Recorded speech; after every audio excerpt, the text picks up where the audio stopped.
السلام علیکم دوستو، رائز انفو چینل میں ایک نئی ویڈیو کے ساتھ آپ سب کو خوش آمدید۔ دوستو، گزشتہ ویڈیو میں ہم نے سلطنت عثمانیہ کے عروج زوال کا حقائق کی روشنی میں مختصر جائزہ پیش کیا تھا، اور آج ہم برصغیر پاک و ہند کے مسلمانوں اور خلافت عثمانیہ کے درمیان گہرے تعلق پر بات کریں گے۔ تو آغاز کرتے ہیں 16ویں صدی سے، جب دنیا ایک نئے دور میں داخل ہو چکی تھی۔ یہ یورپ میں ایج آف ڈسکوری یعنی دریافتوں کا دور تھا، اور اسپین، پرتگال، نیدرلینڈ اور برطانوی بحری بیڑے دنیا بھر کے سمندر کھنگال رہے تھے۔ براعظم امریکہ کی دریافت اور اس پر قبضے سے یورپ کو بقیہ دنیا پر واضح برتری حاصل ہو گئی تھی، اور انہوں نے جگہ جگہ اپنی نوآبادیاں قائم کرنا شروع کر دی۔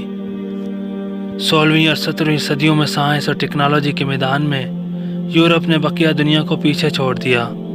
اس کی ایک وجہ یہ تھی کہ جہاز رانی کی صنعت کے فروغ کی وجہ سے انہیں جہاز رانی کے لیے نت نئے آلات ایجاد کرنے اور انہیں بہتر بنانے کی ضرورت تھی، جس نے سائنس اور ٹیکنالوجی دونوں کو فروغ دیا۔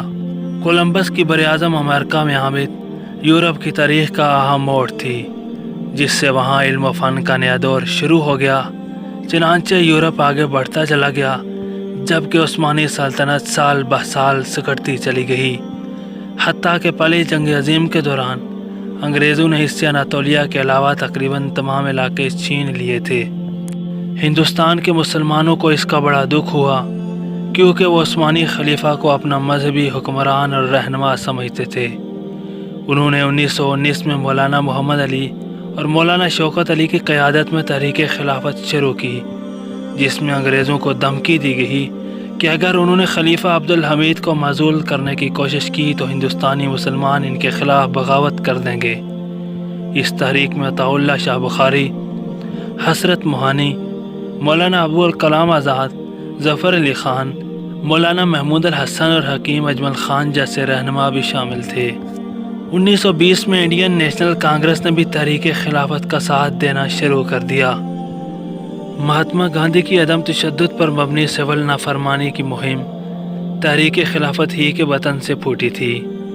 برصغیر پاک و ہند کے مسلمانوں میں تحریک خلافت زور پکڑتی گئی، مگر اس سے پہلے کہ یہ تحریک مزید زور پکڑتی، 1922 میں مصطفیٰ کمال اتاترک کی قیادت میں قوم پرست طاقتوں نے ملک کا اقتدار سنبھال کر خلیفہ عبدالحمید کو معزول کر کے خلافت کے منصب کو ختم کر دیا، اور یوں 623 برس تک شان و شوکت سے راج کرنے والی اس عظیم سلطنت کا سورج ہمیشہ کے لیے غروب ہو گیا۔ ہندوستانی مسلمان عوام نے انتہائی جوش و جذبے سے تحریک خلافت میں حصہ لیا۔ مولانا سید ابو الحسن علی ندوی لکھتے ہیں کہ جنہوں نے 1921 اور 22 کا زمانہ نہیں دیکھا، ان کو کیا بتایا جائے کہ اس وقت ہندوستان کس طرح کوئی آتش فشاں بنا ہوا تھا۔ اتحادیوں کی فتح، سلطنت عثمانیہ کے خلاف ان کے منصوبوں اور خلافت کو ختم کر دینے کی کوشش کی خبر نے سارے ہندوستان میں آگ لگا رکھی تھی۔ مساجد، مجالس، مدرسوں، گھروں، دکانوں اور خلوت و جلوت کہیں گویا اس گفتگو کے سوا کوئی گفتگو نہ تھی۔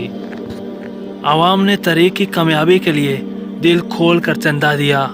ہندوستان کے طول و عرض سے عورتوں تک نے اپنے ہاتھوں کی چوڑیاں اور کانوں سے بندے اتار کر خلافت کمیٹیوں کی نظر کر دیے۔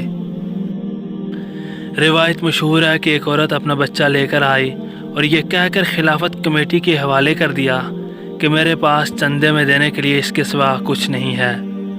مولانا محمد علی جوہر، جو تحریک خلافت کے عظیم رہنما تھے، جب 1912 میں جنگ بلقان شروع ہوئی تو آپ نے ترکی کے زخمیوں کے لیے ایک میڈیکل ٹیم بھیجی۔ ہندوستان کی مشہور دینی درسگاہ دارالعلوم دیوبند کے محتمم شیخ الہند مولانا محمود الحسن نے انتھک محنت کر کے بلقان اور طرابلس کی جنگوں کے متاثرین کے لیے رقم جمع کر کے خلیفہ کو بھجوائی۔ اس سے قبل ہندوستان کے مشہور عالم دین مولانا محمد قاسم نانوتوی نے بھی روس اور ترکی کے درمیان جنگ میں خلیفہ کا ساتھ دیا تھا۔ شیخ الہند مولانا محمود الحسن نے اپنے آپ کو اسلام کے لیے وقف کر دیا تھا اور سلطنت عثمانیہ کی ہر طرح سے مدد کی تھی۔ انہوں نے دارالعلوم کو بند کرنے کا فتویٰ دیا تھا۔ انہوں نے سلطنت عثمانیہ کے لیے چندہ جمع کیا، طلباء کا ایک وفد ترکی بھیجا اور ایک وفد خود اپنی قیادت میں ترکی لے کر گئے۔ تاہم وہ جتنی بھی ترکی کی مدد کر پائے تھے اس سے وہ مطمئن نہیں تھے۔ اس کا خاص سبب جنگ بلقان کا نتیجہ تھا، جس سے بہت سے مسلم دانشور مایوس ہو گئے تھے، جن میں مولانا محترم بھی شامل تھے۔ وہ جانتے تھے کہ یورپ کے گورے اسلام کی شمع بجھانے کے لیے ناپاک سازشیں کر رہے ہیں۔